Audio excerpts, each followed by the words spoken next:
Welcome to Voice of the Past TV. If you love forgotten histories and cultural stories like this, please subscribe to the channel, like this video, and share it so these stories never fade away.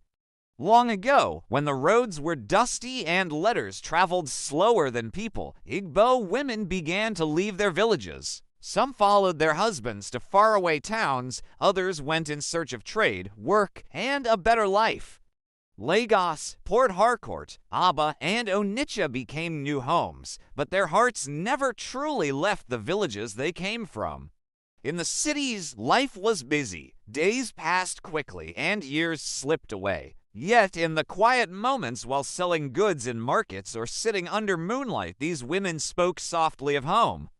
They missed the sound of village drums, the laughter of familiar faces, and the wisdom shared among women. One year, a simple idea was spoken aloud.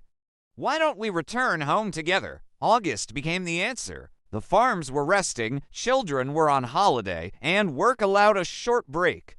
So, during the month of August, the women traveled back not as visitors, but as daughters returning to their roots. At first, they gathered without ceremony. They sat in village squares and under mango trees, sharing stories of city life and village struggles. They laughed, they cried, and they advised one another. Problems were discussed, marriages healed, and old friendships renewed. Word spread quickly. The following year, more women returned. They agreed to meet again the next August. What began as a reunion slowly became a tradition. Leaders were chosen, contributions were made, plans were written down. The gathering now had a name, the August meeting. Then came the years of hardship, especially after the Nigerian Civil War. Villages were broken, schools destroyed, and families left with little hope.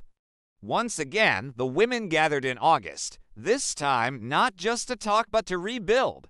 They raised money, repaired roads, built classrooms, cared for widows, and gave strength where it was needed most. Over time, the August meeting grew into something powerful.